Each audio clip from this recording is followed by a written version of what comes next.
medicamentos mortais e crime organizado. Como a indústria farmacêutica corrompeu a assistência médica. Peter Gutjahr. Este é um trabalho de análise literária em o qual ofereço uma perspectiva sobre a obra do autor, mas sem pretender reproduzir todos os pontos de vista e opiniões deste. Não se trata de um audiobook nem uma narração de tudo que o autor escreveu, mesmo porque faço eu comparações, ilações e exemplificações para com outras obras de outros autores, bem como para com a política, cultura ou fatos atuais. O autor é mestre em biologia e química, também é médico e pesquisador no campo farmacêutico. É considerado uma das maiores autoridades do campo farmacológico da última década. É nascido na Dinamarca e já publicou livros e artigos científicos nos maiores periódicos e revistas científicas do mundo.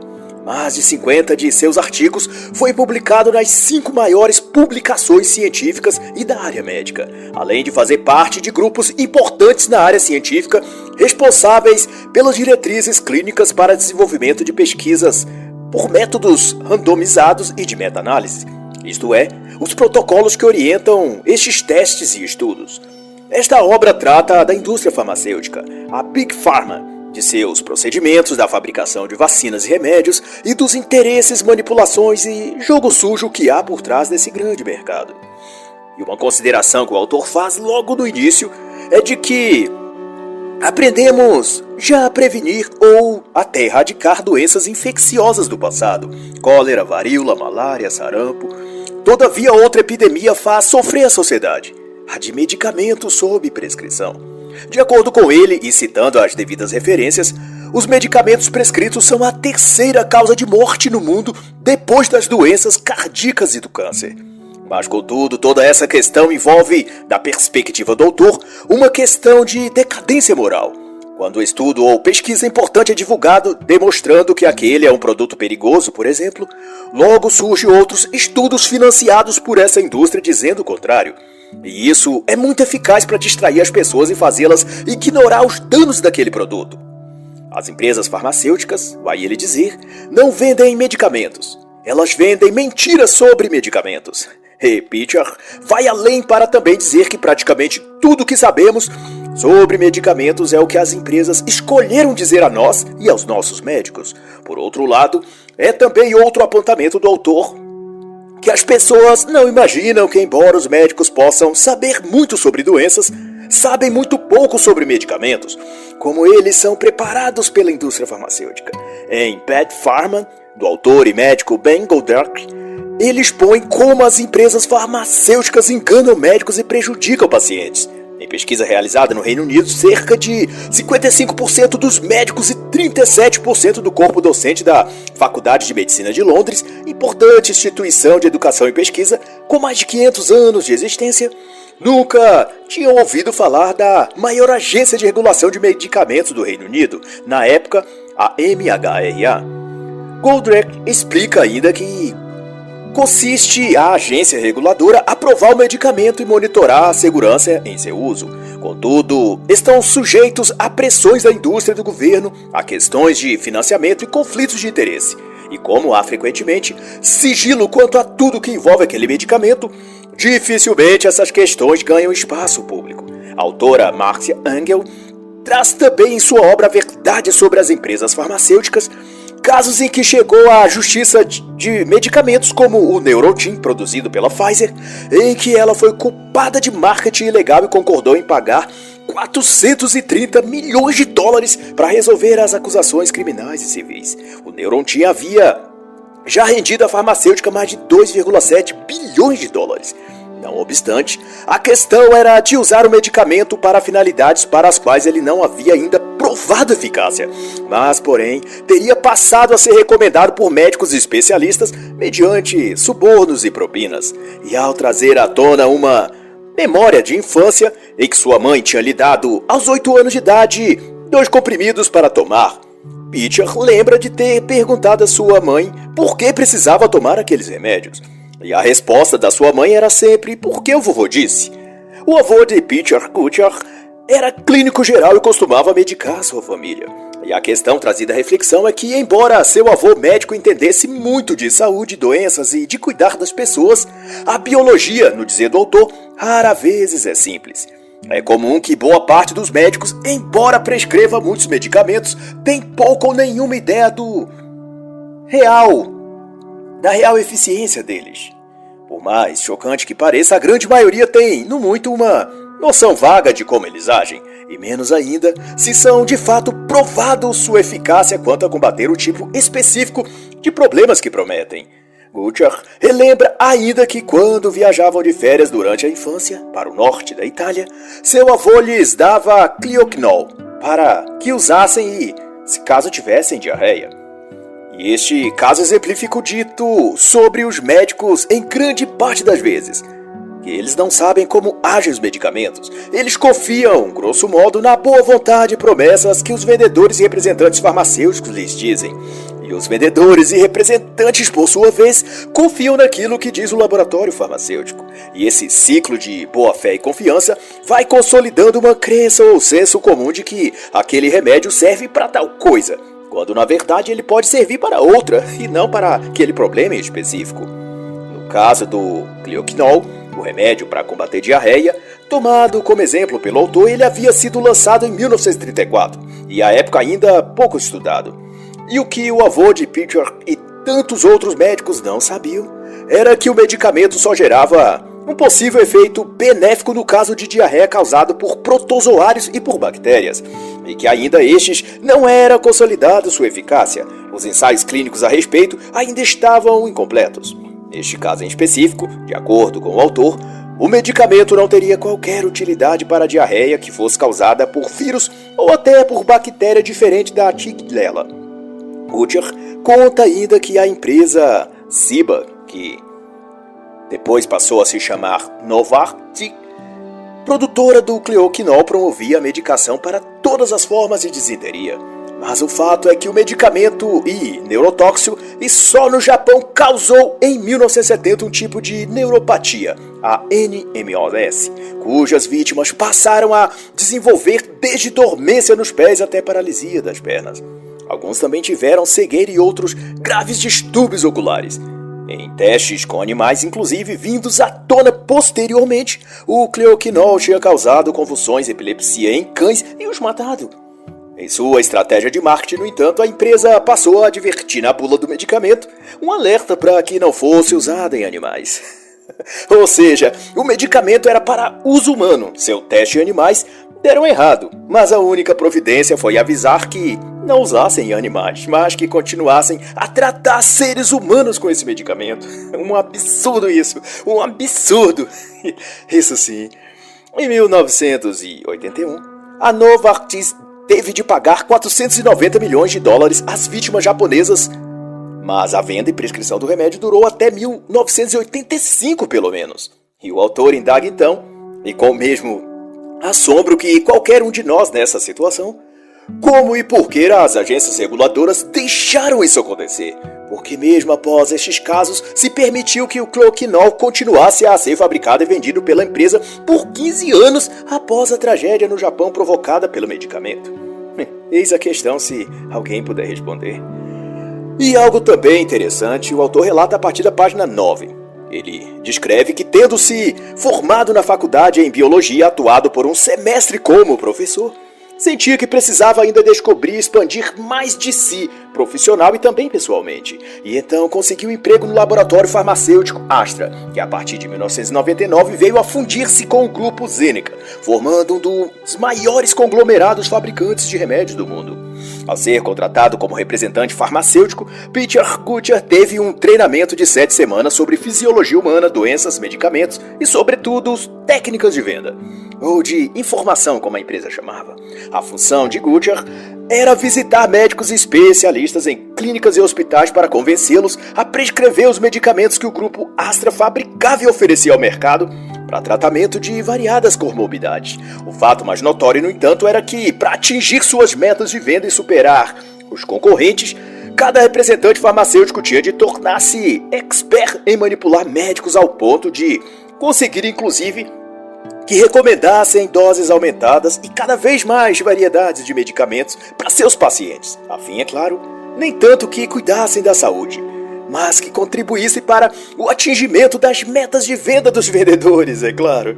E para isso, os representantes farmacêuticos como Gutjahr aprendera que a arte da dramatização, dentre outras técnicas, costumava ser bastante eficiente. Interpretar o humor do médico e produzir uma encenação adequada. Esse era o jogo.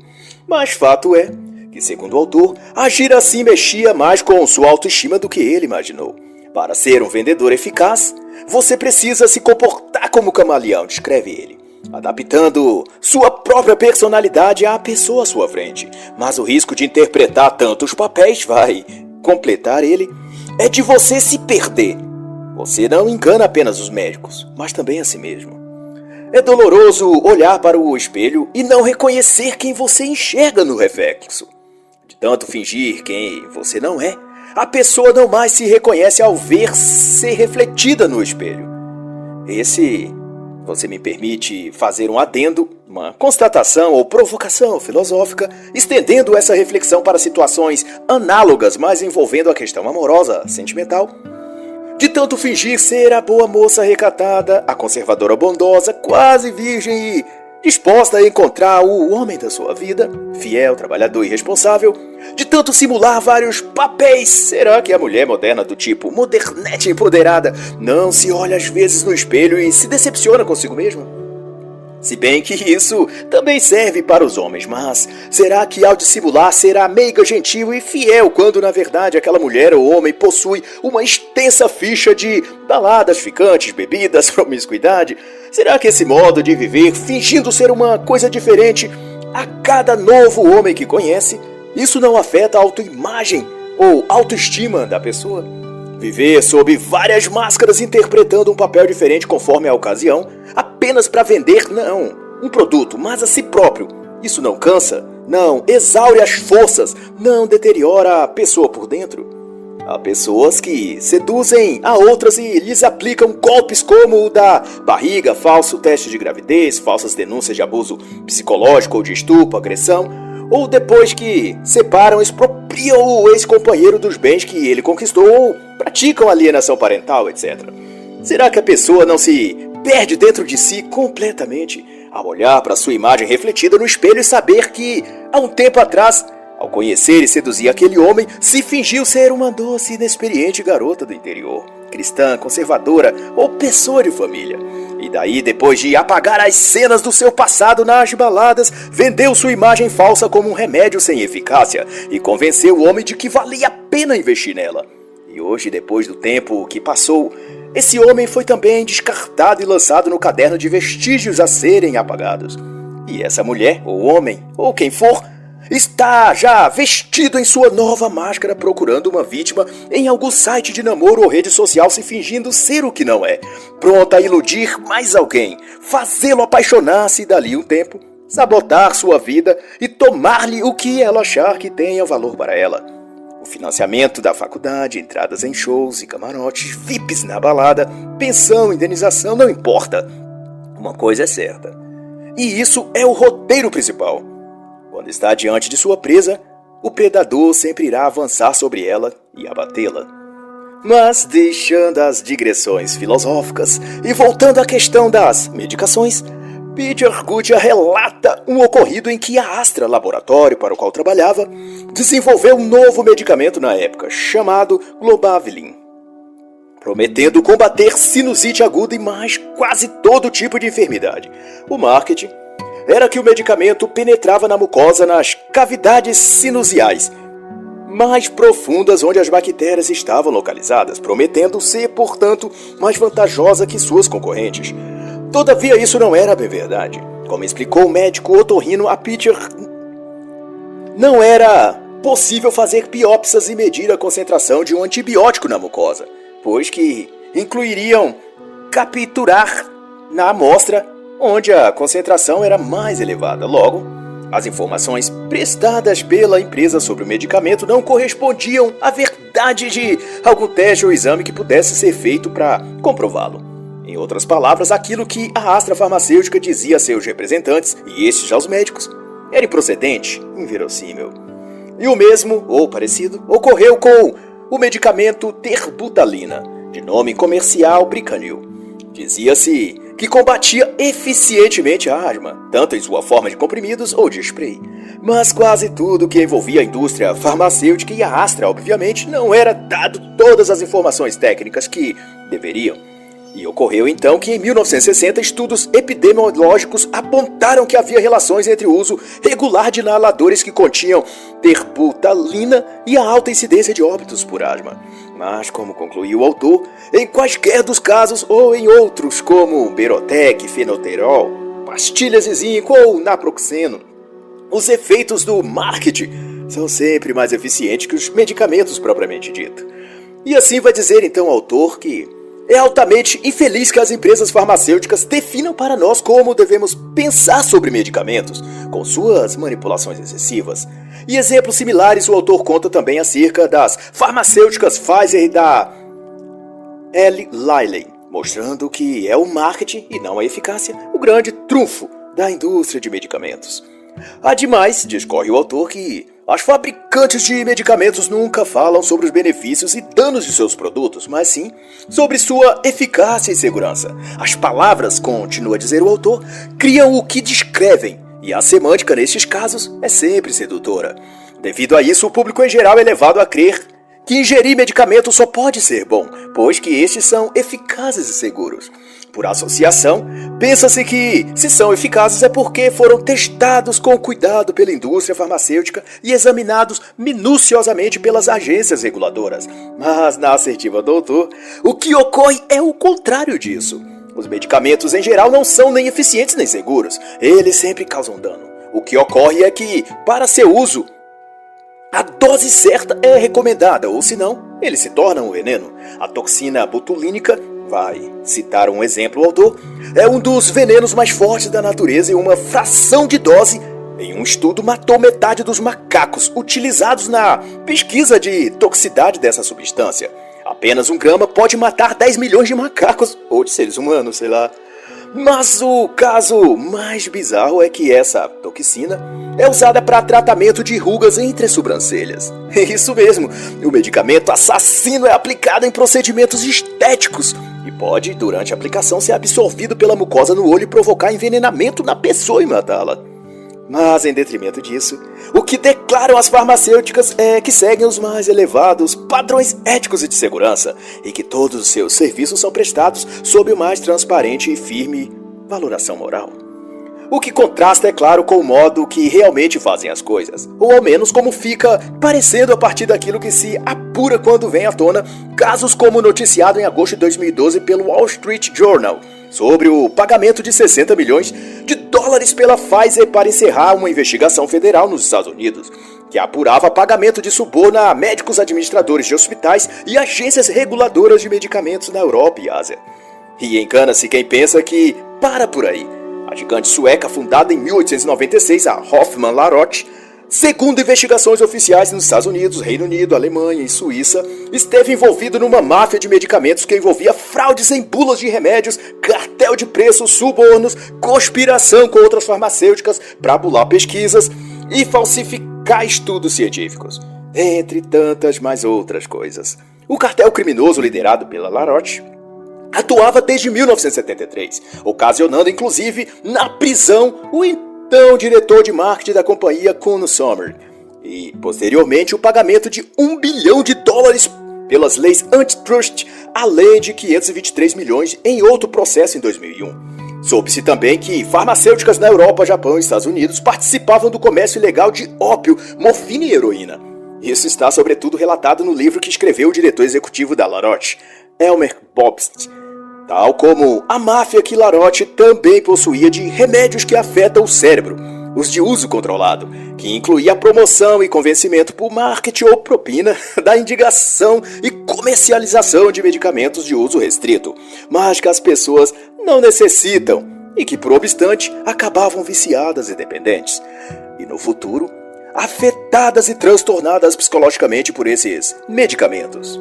Em outra sua obra, Psiquiatria Mortal e Negação Organizada, Peter Gutjahr denuncia essa transformação que a indústria de medicamentos produziu propositalmente sobre a sociedade, de tornar as pessoas que procuram auxílio médico de pacientes em consumidores. Ele elenca que as drogas psiquiátricas levam a muitos diagnósticos errados, sobretudo porque esses medicamentos provocam efeitos colaterais quais os médicos avaliarão e diagnosticarão como sendo novos distúrbios ou desordens psicológicas. E de então, novos medicamentos serão recomendados e daí a pessoa é presa no ciclo sinistro de sintoma médico e remédios, que às vezes durará anos ou mesmo nunca terá fim.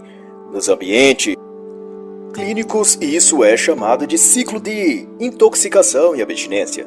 Nesta mesma obra, Gutierrez chama também a atenção para que a indústria de produção de remédios, as farmacêuticas, andam de mãos dadas com a indústria de diagnósticos, e dessa associação surgem em todos os campos de saúde, sobremaneiro da saúde mental, um muito criativo cardápio de doenças e enfermidades psicológicas, uma inescrutável e elástica gama de distúrbios e transtornos psiquiátricos, personalidade esquizotípica, transtorno esquizoafetivo, psicose não especificada, personalidade emocionalmente instável, estrutura do tipo limítrofe, e daí por diante. De modo que num leque tão vasto de possibilidades, qualquer comportamento pode ser encaixado em algum distúrbio ou algo semelhante. E como é de se esperar, algum medicamento será aceitado para cuidar da saúde dessa pobre pessoa. E é bem provável que ela nunca mais saia dessa espiral psiquiátrica mortal. E a coisa toda, olhando por essa perspectiva, parece ser uma grande brincadeira. Mas entre psiquiatras, médicos e especialistas da saúde mental, tudo isso vai assumindo aspectos preocupantes, uma vez que por trás de muitos desses especialistas sabe-se que atuam grandes e poderosas empresas farmacêuticas. Não muito tempo atrás, só para se ter ideia, surgia nesse meio a cada período de tempo uma nova e excêntrica síndrome ou doença mental. Houve quem falasse em transtorno de deficiência motivacional, síndrome do pensamento extraordinário ou doença da fadiga crônica. E não tenha dúvidas de que para cada uma delas, uma nova droga ou medicamento será prontamente prescrito. E é por isso, por mais cômico que pareça, que o professor de ética médica e direito, Barry Turner, veio a falar de um novo transtorno, a condição psiquiátrica de síndrome da fabricação de desordens, que por sua vez trata-se no dizer do médico de um tipo de paranoia, onde o que é acometido acredita que é algum tipo de ser infalível ou superior em conhecimento e perspicácia, de modo que passa a classificar todas as formas de comportamentos humanos normal como um distúrbio psicológico. Essa pessoa, também médico ou psiquiatra, se recusa a ver as pessoas como normais e para todos e tudo apontam algum tipo de desequilíbrio mental. Na ótica desse profissional, apenas ele próprio é saudável e normal. Desse ponto é que Gutierrez relaciona as práticas da indústria farmacêutica ao crime organizado. É que seu modelo de negócio envolve suborno, manipulação de testemunhas, peculato, atividades ilegais, corrupção política. Outra observação é de que, somente entre 1991 e 2010, as empresas farmacêuticas juntas já haviam tido de pagar ao menos 30 bilhões de dólares à justiça por processos envolvendo algum desses crimes citados, corrupção, fraude, suborno. E na página 37, Pitcher elenca por fim que, em 5 anos de operação sobre as farmacêuticas, a Agência Americana de Saúde recolheu 1.935 produtos medicamentosos devido a problemas de adulteração, contaminação e rótulos indevidos. Ele fala ainda que, especialmente na América Latina, autoridades políticas são cooptadas pelo lobby farmacêutico, de modo que cargos como de ministros da saúde são avidamente procurados, pois que, quase invariavelmente, são aliciados pela indústria de produção de remédios e a eles oferecido vantagens indevidas ou propinas. Mas para refletir um pouco melhor, para que direção vai a ciência médica, a medicina, que está por trás também de tudo que faz a indústria farmacêutica, já que são médicos quem receitam, especialistas da saúde mental, cardíaca, etc., quem assinam muitos dos estudos e protocolos de tratamento que são validados pelos medicamentos dessas empresas inescrupulosas. Indico e recomendo a obra sensacional do médico e doutor em ciências médicas, Dr. Hélio Angotti Neto, A Morte da Medicina, sobretudo o capítulo chamado Valores Morais no Mundo Fictício Sem Princípios, da página 57 a 70. Embora o cerne que Hélio Angotti aborda seja relacionado ao recém-nascido, ao feto e às questões do aborto, as premissas que o autor expõe dão, mesmo assim, margem para uma reflexão maior, a de quais são os atributos inerentes ao ser que tornam e qualificam o indivíduo como ser humano. De tal que, uma vez identificados esses atributos e características, o ser não apenas tem direito à vida, mas inclusive de ter sua vida, honra e dignidade respeitadas e protegidas. No escopo da discussão sobre fármacos e a indústria do remédio e do falso diagnóstico, não estariam os maus procedimentos das empresas farmacêuticas ferindo o direito de viver da pessoa humana? Recomendar remédios de que a pessoa não precisa piorar propositalmente sua saúde para lhe vender mais remédios, sobrelevar preços de alguns medicamentos essenciais para forçar a compra de outros mais caros ou com mais efeitos colaterais, etc. Tudo isso não são práticas que desvirtuam o direito de viver? Sendo assim, vale a reflexão. De qual seria para a indústria farmacêutica o valor do ser humano?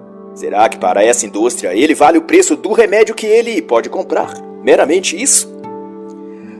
E é essa a direção que aponta Peter Gutjahr entre as páginas 41 e 48 no capítulo 4, ao comentar que poucos pacientes beneficiam-se dos medicamentos que ingerem. E dando mostras disso, ele cita um estudo clínico randomizado, registrado e assinado com todos os critérios exigidos pela comunidade científica e farmacológica, e depois publicada na revista eletrônica do Centro Nacional para Informações Biotecnológicas, um site oficial do governo americano, para publicação de pesquisas biogenéticas e biomédicas, também genômicas. Neste, Bruce Arrow publicou que, de acordo com seus estudos, se tratarmos pacientes com depressão na atenção primária, com medicamento antidepressivo durante 6 semanas, cerca de 60% deles irão melhorar. E se durante o mesmo período tratarmos pacientes depressivos com um placebo, cerca de 50% deles também vão melhorar.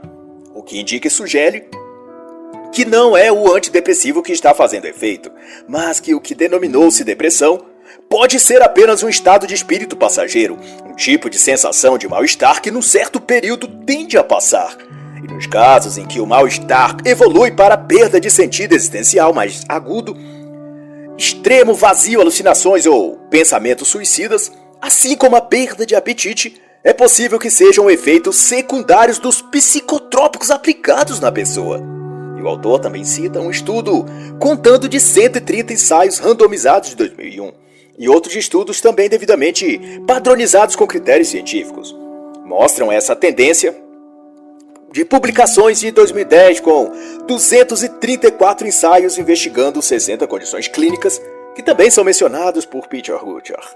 Para ele, boa parte dos medicamentos com destaque para os psicotrópicos são ineficazes e seus efeitos são na realidade colaterais nocivos, sendo que a eficácia de muitos desses remédios se dá no trato de suas campanhas de marketing, e não propriamente na eficiência do remédio.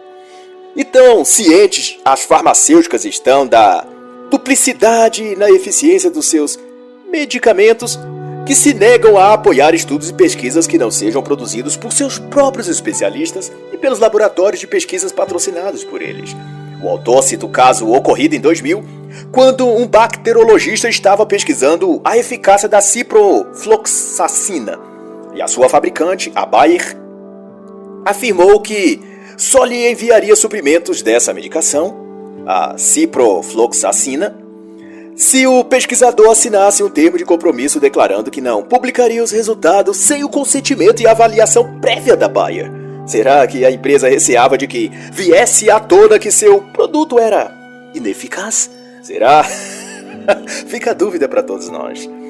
Tanto por isso, o próprio diretor da OMS asseverou em 2002 que, à medida que os ensaios clínicos tornassem empreendimentos comerciais, isto é, o alto interesse prevalecendo sobre o interesse público, então o contrato social, ou melhor, o avanço médico, estará comprometido. E na esteira disso, o epidemiologista Jan van Broek afirmou que os ensaios de medicamentos patrocinados pela indústria não são pesquisas, mais marketing, de tal que a indústria farmacêutica, vai dizer o autor, coloca a ciência rigorosa em risco de ser falsificada. Fato é que a indústria de medicamentos não permite pesquisadores independentes de testar seus remédios. E mesmo quando algum o faz, a farmacêutica induz a empresa para a qual o pesquisador trabalha a demiti-lo, podendo também patrocinar um assassinato de reputação deste pesquisador e inviabilizá-lo no mercado de trabalho, o que por si só já deixa o profissional receoso de envolver-se nesse tipo de pesquisa. Gutjahr vai dizer então que nos dias atuais, os pesquisadores têm pouca ou nenhuma contribuição no delineamento do ensaio, nenhum acesso aos dados brutos e participação limitada na interpretação dos dados. Uma pesquisa de 2005, vai ainda contar o autor, mostrou que 80% das faculdades de medicina permitiram um acordo em que a empresa que patrocinava o estudo era proprietária dos dados que os estudos revelassem. E 50% permitiram que o patrocinador da pesquisa redigisse o resultado para publicação, além de estas empresas poderem revisar os resultados da pesquisa. Houve até um caso em que, após os resultados de uma pesquisa sobre determinado medicamento, a empresa patrocinadora se recusou a pagar os pesquisadores da faculdade em questão, pois os resultados dos estudos não agradou à empresa. E por fim, a ciência ficou oculta sob o marketing e sob a ganância dos lucros cada vez maiores, enquanto que os cientistas, vai concluir o autor, tornaram-se promotores de venda da indústria farmacêutica. Na formidável obra sobre diagnosticado adoecendo as pessoas na busca pela saúde, o Dr. de Welch confirma e denuncia que há uma indústria de falso alarmismo em relação a diagnósticos sobre doenças e distúrbios que demandam tratamento à base de medicamentos. Para Welch, muitos diagnósticos promovidos nos meios farmacológicos sobrenotificam a necessidade do uso de medicamentos. Para ele, que se apoia, é claro, em pesquisas devidamente registradas e publicadas em artigos científicos, tais prescrições para o uso de remédios são como o excesso de tecnologia nos carros modernos. As dezenas de avisos sonoros e de luzes piscando no painel dos veículos visam alertar sobre tudo que está defeituoso no carro. Mas o problema é que a tecnologia também falha. Inúmeras vezes o excesso desses aparatos no carro confundem o motorista e até o levam a procurar conserto para o que não precisa de manutenção. Era apenas um alarme falso ou erro de diagnóstico. Meu Volvo 99, diz ele, frequentemente emite um aviso de problema no sistema de refrigeração toda vez que o carro passa sobre uma lombada.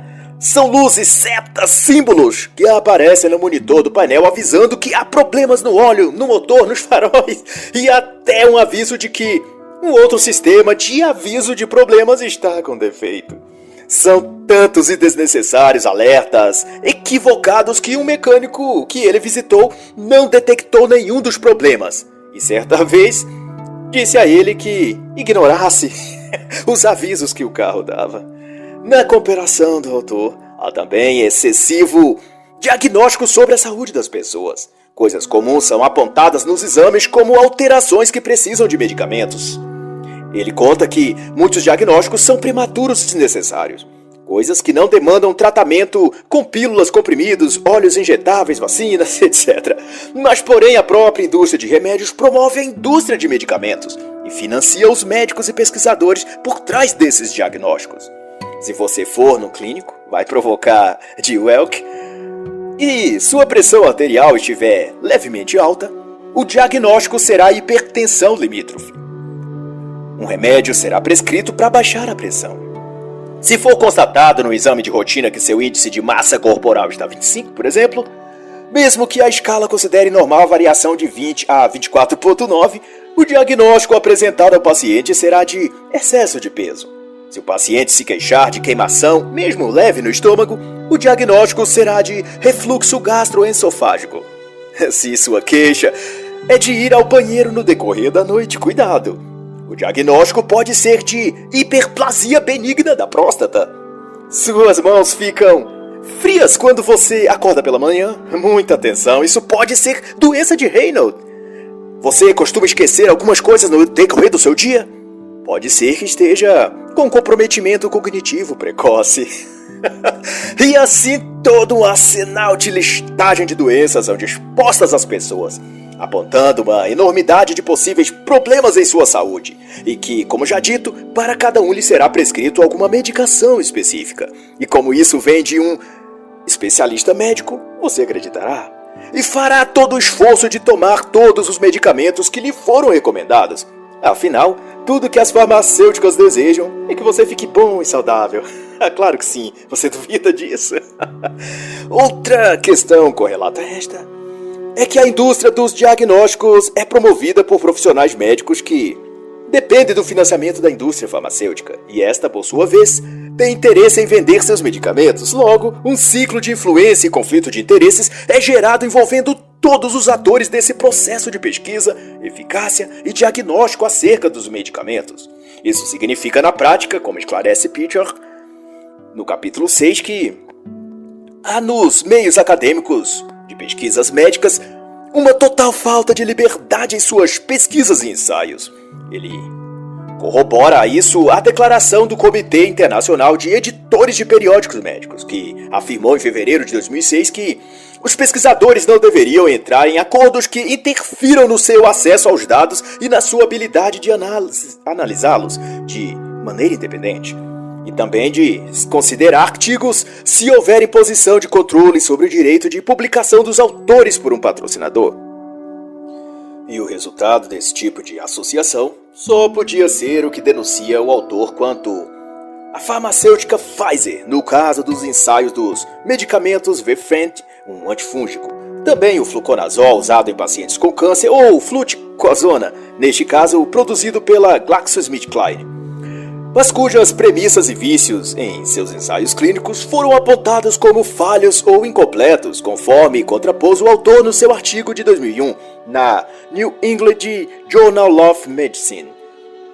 E tudo isso fica ainda mais em relevo quando nota-se que as maiores empresas farmacêuticas trabalham diretamente com os principais médicos de cada país, onde mais, por pura coincidência, essas farmacêuticas vendem seus medicamentos. A própria New York Times deu conta em junho de 2004 que a Cherry enviou $10 mil a um médico via cheque a título de consultoria, mas que se tratava ao final de um pagamento ao médico pela prescrição dele de um medicamento com baixa eficácia para combater a hipertensão. Em 2000, uma farmacêutica já havia se envolvido também no pagamento de $1 a $1,5 mil por paciente, qual fosse indicado por médicos o tratamento com interferon para tratamento de hepatite C. A Sandoz farmacêutica, empresa do grupo Novartis e produtora de medicamentos genéricos, também pagou em 2004 uma consultoria a um médico no valor de $30 mil. Do mesmo modo, tratava-se de um parecer favorável de um médico quanto a um ensaio clínico, isto é, a empresa desejava a aprovação do medicamento Isradipine. Como mostra Gutcher, só na Dinamarca, considerado um dos países menos corruptos do mundo, foi listado em 2010 4.036 funções em empresas farmacêuticas executadas por médicos do país. 175 deles eram inclusive acionistas de empresas farmacêuticas. 1.160 eram membros do conselho dessas empresas e 1.626 eram pesquisadores remunerados por elas. A Pfizer, nos revela o autor, tinha em seu cabedal ao menos 586 médicos, que também trabalhavam em hospitais e, portanto, prescreviam remédios aos pacientes. A AstraZeneca vem em segundo no ranking com 334 médicos em sua folha de pagamento, seguido pela Merck, Nordisk, GlaxoSmith, Novartis, Bristol, La Roche e por aí em diante. Numa denúncia feita em 2002 pelo The Guardian, publicou a confissão de um médico de que recebia o equivalente a $1.050 para cada vez que reunisse com médicos em palestra e bem falasse do medicamento Effexor, inibidor de serotonina e noradrenalina. Na página 79, o autor chama essa prática de prostituição acadêmica, e tanto está refletida na ação de profissionais médicos a nível individual quanto a nível institucional. Neste caso, o autor cita o ocorrido em 1964, referente ao tabaco.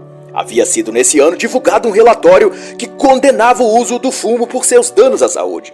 Na época, somente a Associação Americana de Saúde não havia assinado o relatório dentre todas as grandes agências nacionais de saúde de vários países.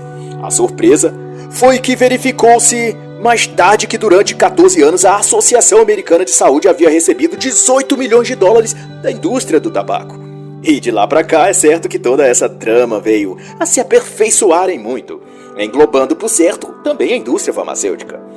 Peter Good aborda ainda que, independente do que dizem as farmacêuticas sobre seus nobres motivos, tudo se reduz a uma coisa: vender medicamentos.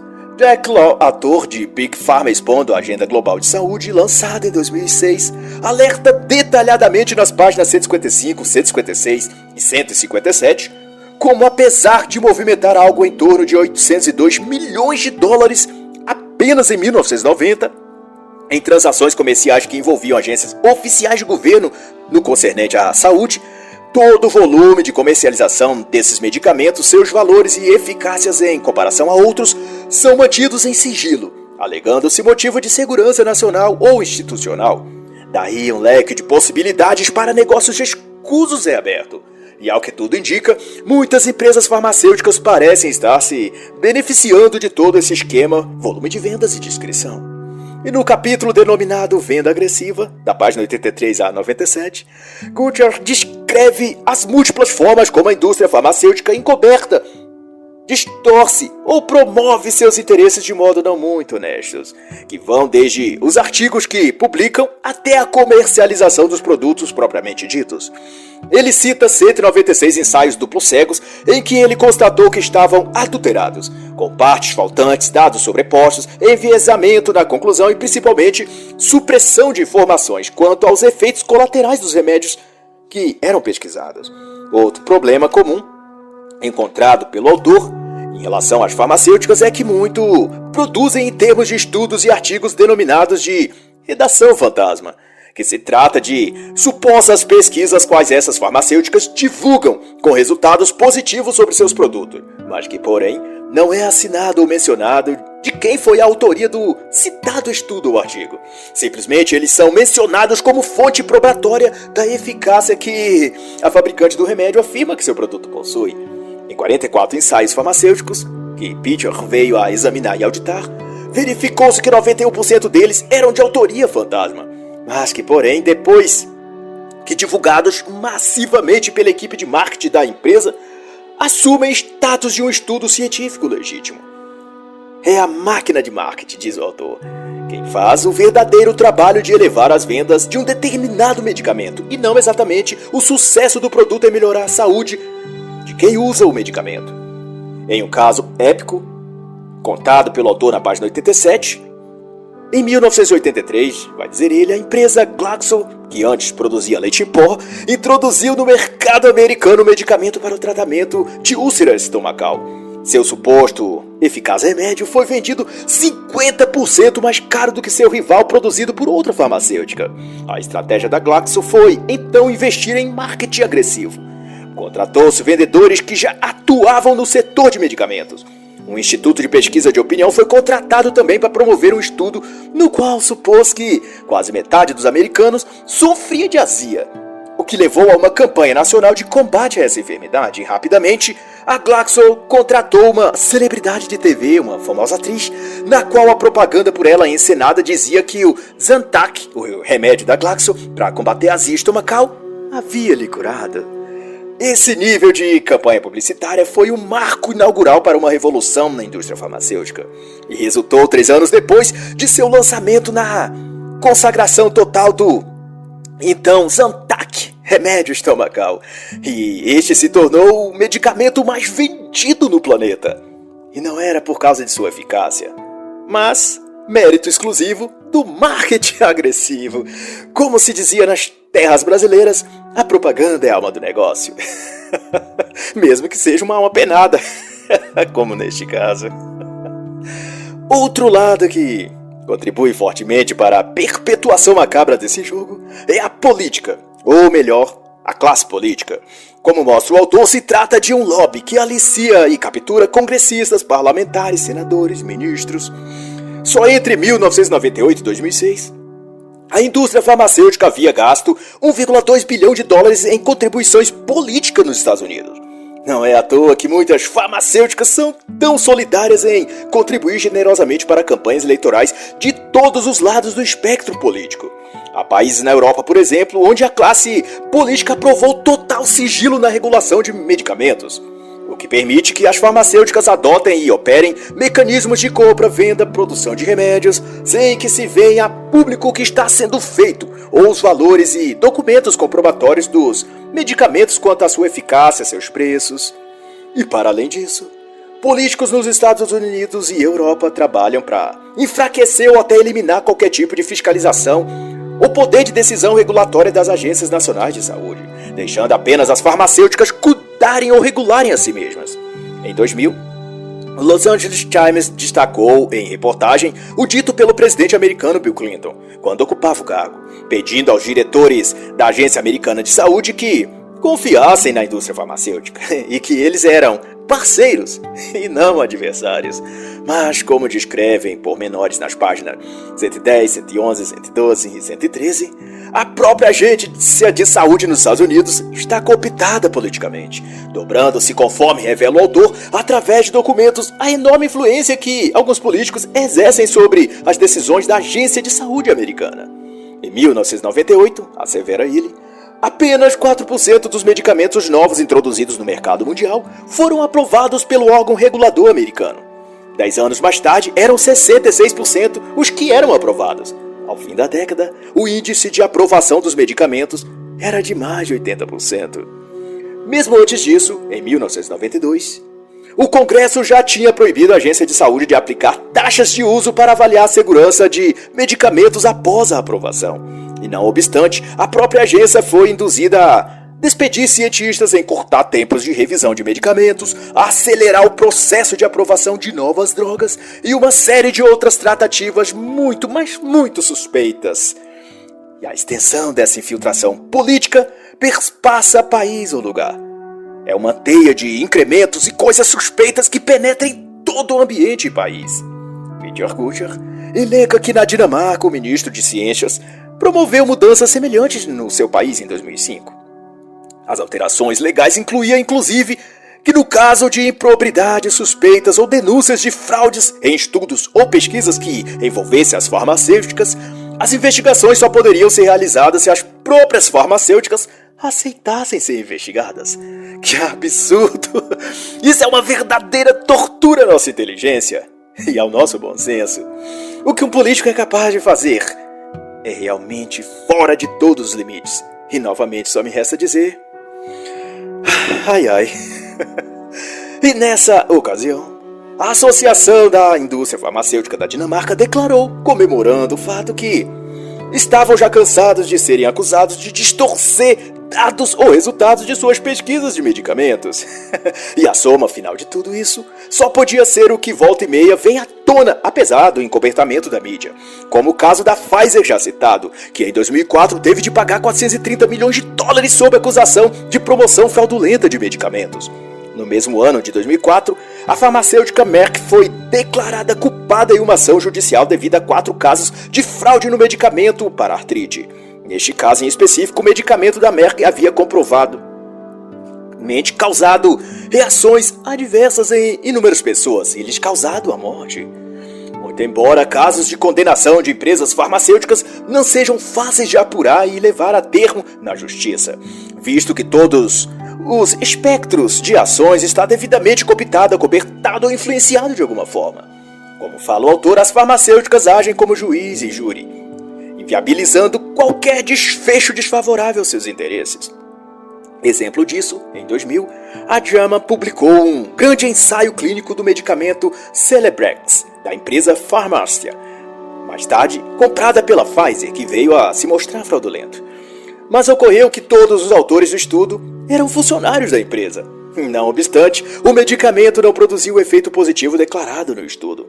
Ele possuía o adicional de causar eventos cardiovasculares potenciais para o óbito.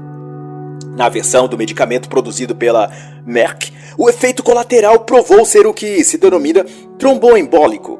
Lembrando que um outro medicamento da Merck para artrite havia já causado cerca de 100 mil óbitos. Assim, há de se notar uma recorrência nos medicamentos da Pfizer e da Merck no sentido de que provocam infartos do miocárdio e tromboses. Cito isso porque, na ocasião do processo de vacinação no evento do combate à peste chinesa, em 2020 e 2021, houve relatos numerosos de ocasionamento de tromboses após a aplicação de alguns desses antivirais produzidos por algumas farmacêuticas, mas deve ser pura coincidência, claro. E no mesmo compasso disso, também vai a Nordisk e também a AstraZeneca. A AstraZeneca, por exemplo, esteve envolvida no abominável escândalo envolvendo o medicamento omeprazol. E o cardápio de imoralidades seguiu as opções de sempre: fraude em estudos, manipulação de dados, suborno sobre elevação de preços, marketing desonesto. Dado isso, alguém duvida que muito do que cerca a indústria dos remédios tem a ver com morte, ganância e corrupção?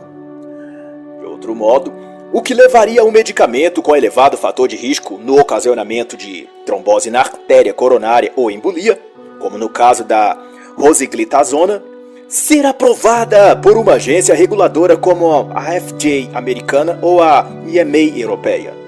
Mas para não perder o costume, a Glaxo em 2007, a SmithKline em 99, também injetaram no mercado produtos medicamentosos com efeitos secundários no coração. A pioglitazona, Resulin ou triglitazona ou muraglitazar e assim vai.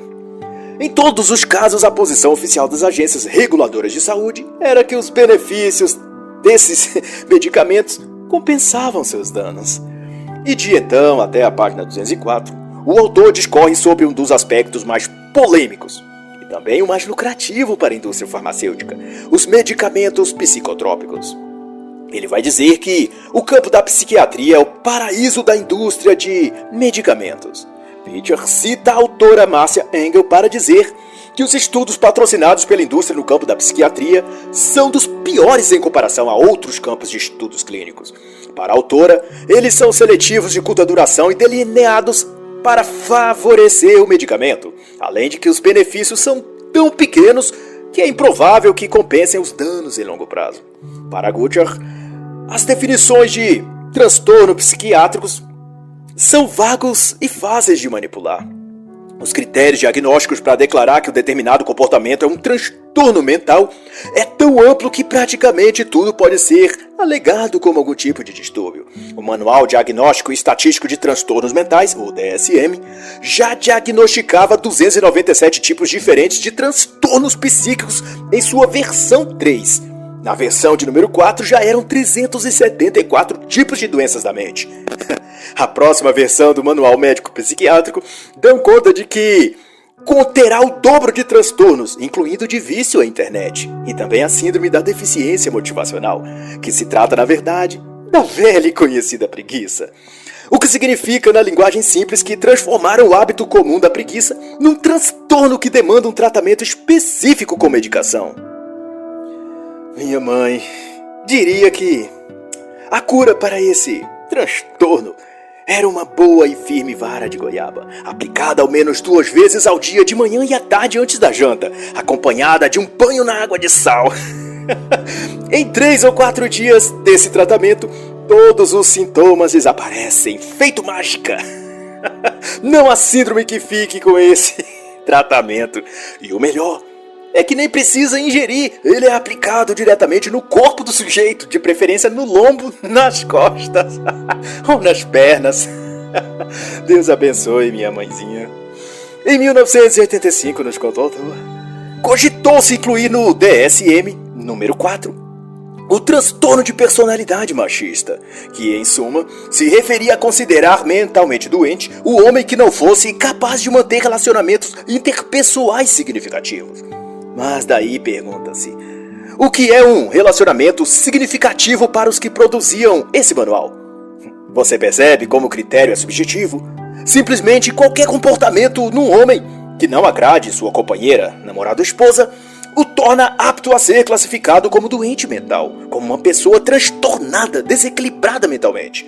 E com isso, este homem pode perder a guarda dos filhos ou a condição de administrar seus bens caso a sua casa, carro ou até o salário no eventual caso de divórcio e partilha de bens perante a justiça. Neste caso em particular, dado o grau de ambiguidade, o transtorno foi renomeado para transtorno de personalidade dominadora paranoide. E a lista não para. Há o transtorno desafiador de oposição, o transtorno de personalidade autodestrutiva e assim por diante, que na verdade são comportamentos naturais esporádicos ou reações típicas de uma certa idade ou de ausência de maturidade, isto é, uma criança desafiar ou desobedecer um adulto, seus pais normalmente, é algo absolutamente natural. Uma mulher que gaste todo o seu dinheiro ou faça enormes dívidas no cartão de crédito e em consequência se veja em dificuldades. Tudo isso são questões de hábitos ruins ou imaturidade, mas que não refletem qualquer distúrbio ou desvio psiquiátrico. Mas apenas que a pessoa, a criança birrenta ou a mulher gastadora, ambos são pessoas normais, que precisam apenas se reeducar, ou talvez da varinha de goiaba lá da senhora minha mãe. Nada disso se trata de doença psicológica, mas de fraqueza da vontade, no melhor sentido de Zhu Baiyu, quando ele descreve na sua obra A Educação da Vontade, qual deixo a recomendação. Mas nada disso importa. A intenção e finalidade, como diz o autor, é vender remédios. Isso fica claro ao refletirmos que, por exemplo, a FDA americana aprovou o uso de um antidepressivo fabricado pela Eli Lilly, batizado de Sarafen, para tratar mulheres com transtorno disfórico pré-menstrual, que na realidade é uma não doença, isto é, um tipo de enfermidade suposta cujos sintomas são tão elásticos que simplesmente toda mulher pode ser diagnosticada com ela. Irritação, estresse, sonolência, pequenas dores no abdômen, fadiga no período fértil ou menstrual. E cá pra nós, que mulher não sente isso nos dias do vermelhinho, digamos assim? Isso seria então dizer que toda mulher menstruada estaria com problemas psicológicos ou psiquiátricos? Esses diagnósticos, portanto, são notadamente falhos e tendenciosos. Criam o problema para vender a solução, como se diz. Isso também se aplica em número, gênero e grau a grande parte dos diagnósticos de depressão. Nas colocações do autor, problemas para adormecer, pouco apetite ou comer em excesso, estar inquieto ou agitado, são sintomas suficientes para um médico psiquiatra, baseado no manual DSM, diagnosticar a pessoa como estando doente com depressão. E no DSM-5 já se fala em medicar também o luto, a ansiedade, de modo que, assim como a depressão, nos seus sintomas são reações e eventos comuns sentidos por todos os seres humanos normais durante a nossa escalada na vida. De acordo com o DSM-5, se o luto pela perda de um ente querido durar mais de 2 semanas, a pessoa está na verdade acometida por um transtorno de depressão. O mesmo com a ansiedade. No geral, se você sentir tristeza ou algum tipo de sofrimento, pois é, de acordo com o manual DSM e as empresas farmacêuticas, você está mentalmente enfermo e precisa, portanto, de medicamentos. Mas não se preocupe, em qualquer farmácia perto de você, existe a solução criada pela indústria que mais te ama, a indústria farmacêutica. E pensando no seu bem, a Pfizer, AstraZeneca, GlaxoSmithKline, Hallaley, todas essas prepararam algum tipo de medicamento capaz de agir no seu cérebro e te fazer sentir um novo ser. Basta, é claro, que você tome esses medicamentos por toda a sua vida. E dê preferência aos que forem mais claros. Muito mais caros, né? A indústria farmacêutica te agradece por isso.